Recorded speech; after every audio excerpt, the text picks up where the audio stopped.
Worse interrogation here? Absolutely, Bill. I hope it doesn't descend into torture. Let's hope not. Yeah, hope but not, because you know we don't torture. I'm going to get to that. Because I don't know what torture is to you guys, and that's what I want to find out. But I want to our audience to ask the questions to you that they're asking me. That's what I want to do. I'm not looking to bash you, make you look like an idiot. I'm not looking to do that. I'm not looking to take phone calls from Boise, Idaho. Okay, these are questions that go to me. Sure. All right, because where I live and your brother lives in the same area. We got scores of families still devastated from 9/11. And we got little kids walking around, don't know where mom and dad is. All right? Now, from reading your book, neither President Clinton nor President Bush would give the order to the CIA to kill Osama bin Laden. Is that true, and why would they not give the order? Well, Bill, killing is something that everybody talks about this concept today as if it's the only way to do business. You know, we live, the Central Intelligence Agency and covert authorities that are provided to us by the President of the United States have always been handled very judiciously and very delicately over the course of time in history. Here's what I'm talking about. President Ford allowed the CIA to assassinate. He signed an executive order. Okay? So presidents can do that. I don't know whether you saw it, but Bill Clinton was grilled by Chris Wallace on this network. Why didn't you do more to get him? Why didn't you do more to get him? And the president said that he tried to kill him. I worked hard to try to kill him. I authorized the finding for the CIA to kill him. We contracted with people to kill him. I got closer to killing him than anybody's gotten since. In your book, you said Janet Reno told you trying to kill bin Laden was illegal. Bill, how we interpreted the authorities we were provided throughout that time period, we understood that if he was killed in the context of a capture operation, that was okay. Nobody ever said you can simply go out and kill him. That never happened. Now, was Clinton being disingenuous? No. Well, his interpretation, here's his interpretation, but here's the point I'm trying to make. If I could have killed him, I said to the 9/11 Commission, if I thought I had the data, if I thought I had enough access, I would have said, look, let's change these authorities. The hard truth is you didn't get him in time. And I have to go back to your part in the book where Janet Reno, the Attorney General, told you killing bin Laden was illegal in her opinion. Bill? That's true, right? Bill, it's true. Bill, can I say something to you? Absolutely. We live in a country where the laws matter. We live in a look, before 9/11, the political and legal framework we lived in. I got it. Okay, but so from my perspective as director, you just need to understand something. From my perspective as director, you tell me what the legal framework is. Tell me what the policy framework is. I'm going to do my level best. After 9/11, everybody's rules changed, and authorities start flowing. And now 5 years later, everybody.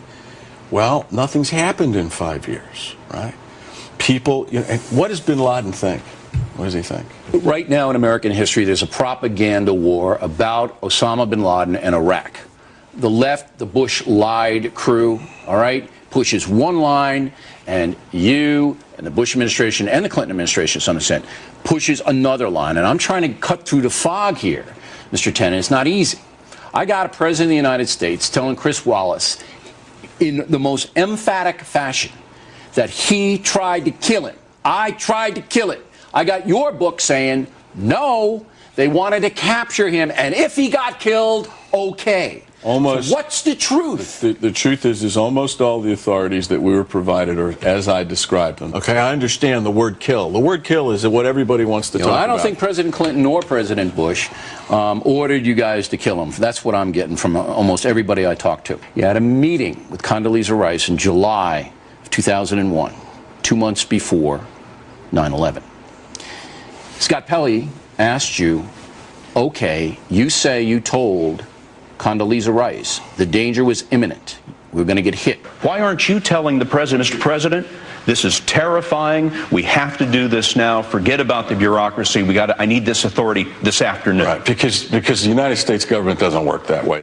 I thought that was weak. Well, Bill, it's the way I did. That particular briefing, did I march down the hall? I'm sure Condi went down the hall and talked to him about it. Should have done it. And I started talking about imminent threat in May. But you should. And I know the president understood my concerns. I knew the entire government understood my concerns. I knew everybody knew how concerned I was. I would have been in there banging that table. Well, you know, I banged every table in town. I was the guy who had his hair on fire that summer. I had my hair on fire for good cause. But then it's President Bush's fault if you were banging the table and he didn't. Well, no, but nothing was elevated. Listen. Nothing was elevated. Listen.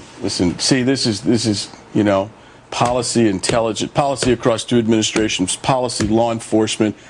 Bill, I know there was no coordination. Listen, Bill. Well, we worked our hearts out. The country was unprotected. We didn't have a system of internal protection. Our visas, our borders, everything was out of. You could walk in anytime you wanted to. Look, Bill, you know, I say in the book, those families deserve more than they got from all of us. You were right. You were right. Look, but you didn't scream it loud. You should have called me. I would have screamed it. No, well, maybe we should have talked about this publicly. But Bill, you know, of course, president. You know, the president's the one who asked the question. Could they come here? We wrote that famous August. It's not about that. You said they're coming here and they're going to kill a lot of people. We didn't say. We didn't know they were coming here, Bill. We didn't understand it. We say threat is imminent. Imminent, multiple, spectacular attacks. They want to destroy the United States. Well, Bill, if I knew they were coming here and I knew how it was going to happen, I would have stopped. You didn't know it was going to happen, but you knew it was coming. Now let's move it ahead to 9/11 and then Tora Bora. We go in. I didn't know this, and this is fascinating. The CIA led the overthrow of the Taliban. You're in charge of the military campaign. I didn't know that. Well, not in charge of it. We worked very closely with. You were strategizing it. We laid down a strategy. We were locked at the hip with our special operators, U.S. And you were Air successful. Power, and we were successful. Except for Tora Bora, all right, which is where bin Laden escaped. Now, the Bush lie crew is, oh, they let him go. They're incompetent idiots. All right. You say you just couldn't. It was impossible to get him. Look, everybody's all over this, and here's how it happened. We thought he was up there.